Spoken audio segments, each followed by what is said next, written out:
I'm out on my own, then I can look at you looking at me. If I'm out on a date, then I just shut my eyes, then I can see. Get away from the bar. Hey, this is John Doomsday Howard. You are watching MMA Replay. Here comes the Doom. What's up, everybody? This is Sagar from the MMA Replay. This is episode 2, and we're covering UFC 126 this week. And on the show today, we have John Howard, UFC welterweight, and Gabe Ruediger, a UFC lightweight, who is fighting this Saturday night on UFC 126. The card is as follows: Carlos Eduardo Rocha versus Jake Ellenberger, Antonio Benuelos versus Miguel Torres, Brian Bader versus John Jones, Forrest Griffin versus Rich Franklin, and Vitor Belfort versus Anderson Silva. So we're going to talk to John Howard, and he's going to tell us about what's going on with him, and he clears up his beef with Anthony Johnson, and I got his picks for UFC 126. And then we talk with Gabe Ruediger, who's going to give us his picks and what his game, not his game plan, but he's going to tell us a little bit about what's going on and what he's looking forward to the fight, and how pretty much how the fight's going to go down. So let's do it. All right, what's up? I'm here with John Howard. How you doing, John? Hey, you doing, bro? I'm good. So what's going on? You're obviously coming off your fight with Thiago Alves. What's next for you, and what are you looking forward to in the UFC? I wanted to fight Matt Hughes at one point in time, and I called him out, but I don't think UFC is going to allow that to happen right now because he's doing his own thing, and it's probably not a good fight for him. But right now, I'm just chilling out, relaxed, getting back in shape, and waiting for the new phone call. So I know you had beef with Anthony Johnson. So is that ever gonna get settled? Well, it started a long time ago. They offered me to fight Anthony Johnson about my second fight in the UFC, and I told him no, I'm not. I don't think it's the right opportunity for me right now. I'm not making the right money. I got kids to feed, and I should be able to make the same money he's making to fight him. Yeah. He took it as I was scared of him, and I was a bitch, a pussy, all kind of stuff. Call me all kind of stuff. He shouldn't call me. So when he did that, I was like, oh, okay, all right. The view went on back and forth, trash talking. Then we finally got set up for the first versus show, the very first one, and I got the fight that we were supposed to fight. We were scheduled to be the co-main event that night. Yeah. And he's the one that put out. He said he had a leg room problem. He tore his knee or something. And I was like, oh, all right, that's cool, whatever. And he couldn't make it. I knocked out Daniel Robinson in that fight. And then he started talking trash, like, oh, that was a good fight, but you fight me like you fought Daniel Robinson, I'll lose. So I started laughing. I'm like, all right, well, you talking about all this trash, you don't want to pull it out. Yeah. You don't want to pull out the fight, so you can't come here and be like, oh yeah, I'll do this and that for you when you pull out fights. Yeah, true. That was my thing, but I don't like that kid. I do not like that kid. We bumped into each other in Vegas, and it was ugly. We got in each other's faces. Nothing was said. Almost came to blows. I mean, it was to the point where we got in each other's faces just to fight. Now it's to the point where, I'm a little more popular, he's popular, and it's something that needs to be done for sure. Yeah, sounds good. All right, so here's UFC 126. I want to get your picks for these, and I want to know who do you want to win, and I guess why, or who do you think is going to win and why. I'll start out with the preliminary card, which is going to be on Spike TV. It's Chad Mendes versus Michihiro Amagawa. Okay. Who's making his return? So who do you think for that and why? Those are featherweights. I think Michihiro Amagawa is going to win that. Yeah, and the next one is Donald Cerrone and Paul Kelly, 155. Paul Kelly. Why do you think Paul Kelly? I'm just kind of guessing. I really don't know them that much, so I'm just kind of like guessing. I know of Paul Kelly, so I'm going to say Paul Kelly. Okay, I got you. What about Miguel Torres and Antonio Benuelos? They're also 145. They're coming from the WBC, both guys. Oh, that's a good fight. I'm going to say Antonio on that one. All right, and the next fight, Jake Ellenberger and Carlos Eduardo Rocha. I'm going to say Jake Ellenberger, definitely, 100%. Why do you say that? Just because you fought him before? Well, I fight him. He's really tough. He has good hands, good wrestling, and that kick is on top of you. It's bad news. I don't care how good your jiu-jitsu is or anything like that. But that kid hits hard, and he has a real good wrestling. So Jake Ellenberger, 100%. All right, and Forrest Griffin and Rich Franklin. Wow. I'm going to say Rich Franklin on that one. Why do you say that?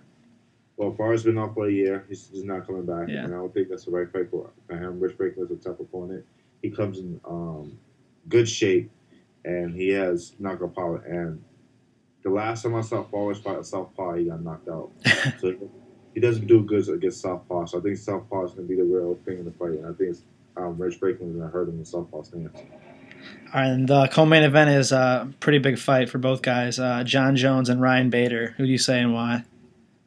John Jones, I like Ryan Bader, but John Jones, he's just, that kid is crazy, man. The stuff he be doing, it's nuts. I saw with that kid once, man. It's just, he's just a mutant. I don't understand. His reach is unbelievable. His timing is unbelievable.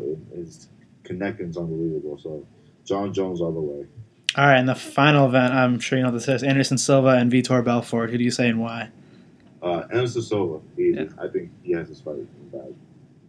The reason is, I like Vitor. I've watched him for years. I think he's really tough. I honestly think once he starts to lose, he loses the fight. That's how Randy Couture beat him. Sakuraba beat him. That's a lot of people beat him.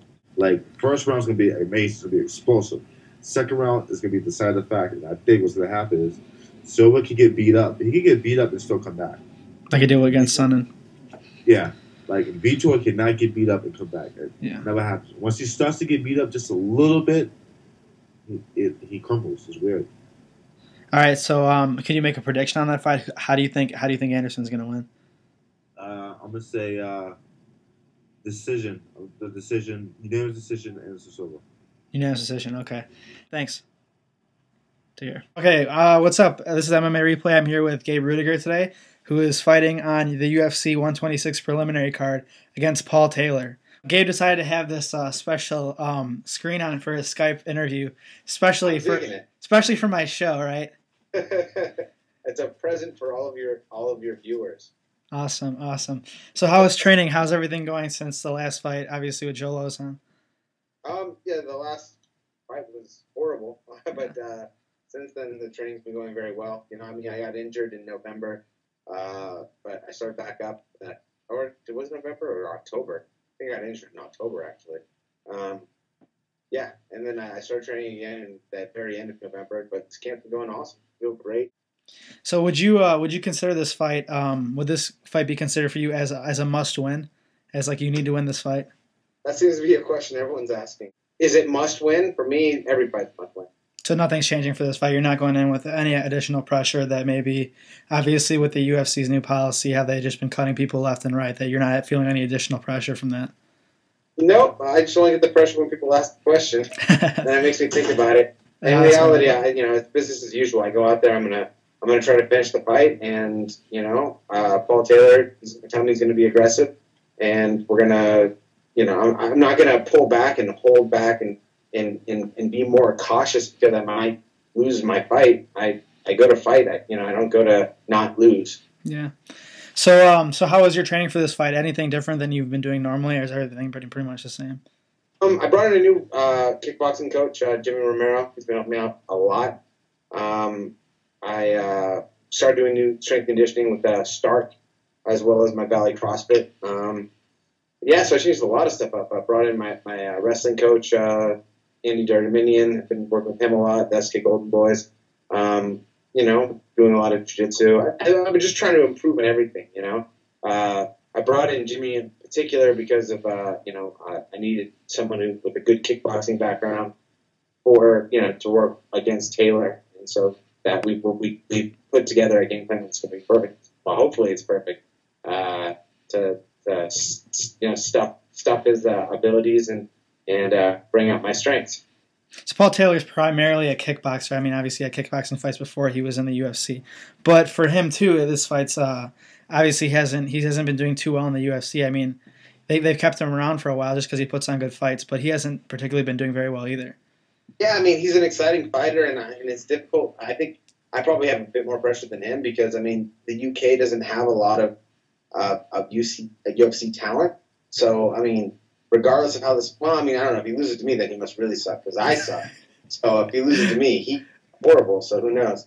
But no, it's probably going to be I think of it as like every fight every fight you should fight to not lose, or you should fight to win, not to not lose.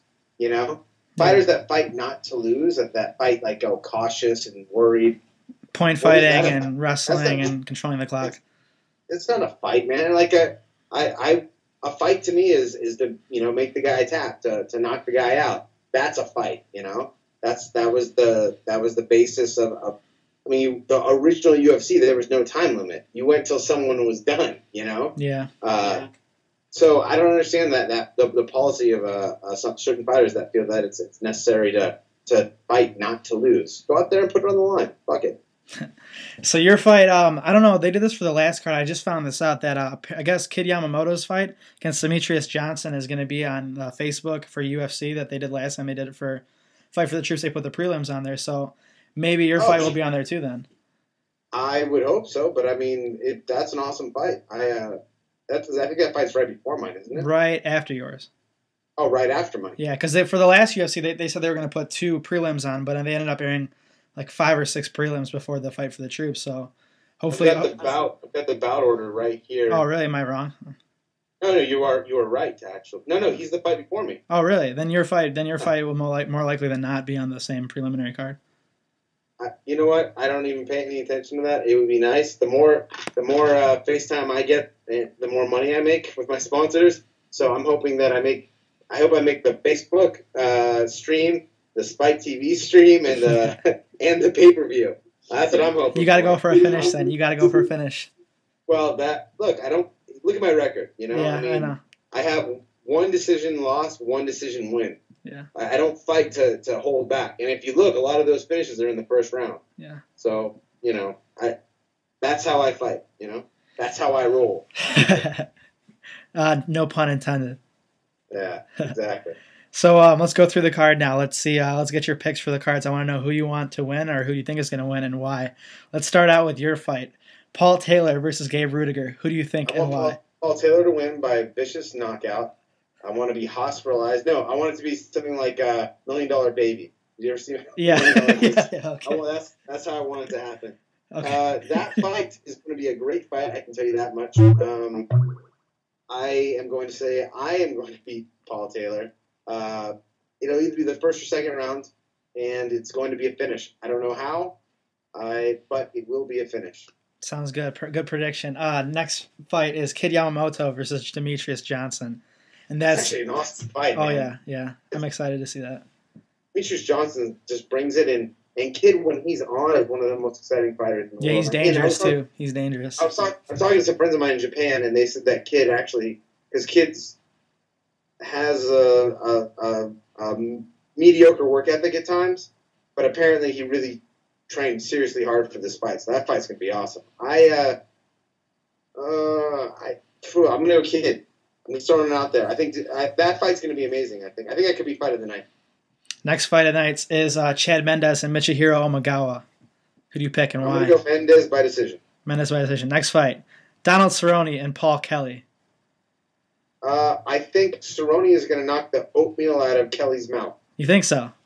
Absolutely. Okay. The next fight is Miguel Torres and Antonio Benuelos. Torres by submission. Hopefully not as nice of a submission as if I get a submission. So I want Southern the night. Yeah, that extra $80,000. Yeah, exactly. The next fight after that is going to be Jake Ellenberger versus Carlos Eduardo Rocha. Ellenberger by... Oh, I'm going to go TKO, second round. Okay. Next fight after that is Forrest Griffin versus Rich Franklin. That's another good fight. I mean, man, this card's amazing. The more you bring it up, the more I'm thinking, wow, this is a good fight. I'm going to go actually I'm going to go Franklin. I think Franklin's going to win by decision. By decision. Okay, and then obviously this is a big fight for both guys, and this is probably the fight that I'm probably the most excited for is Ryan Bader and John Jones. Yeah, I'm going to go Bader. Or no, I'm going to go Jones. Oh, really? Why? Yeah. I just think their wrestling's going to be about the same, but on paper, Jones, Bader is technically a better wrestler. What's technically? I mean, yeah, and that may be enough transition to MMA. There's a lot of JUCO guys out there that academically aren't able to go to Division I schools, but they're just as good wrestlers. But I think the dynamic of Jones's striking is going to be the deciding factor. Okay, so you got Jones by how do you think he's going to win?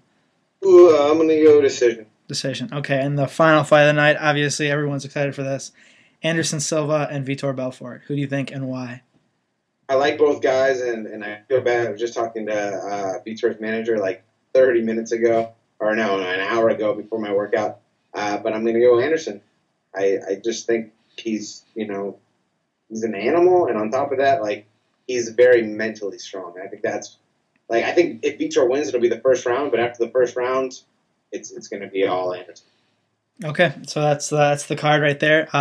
Gabe Ruediger here, joining me for the MMA replay this week. Appreciate the time, Gabe. My pleasure, man. Thanks for watching, and we'll see you next time.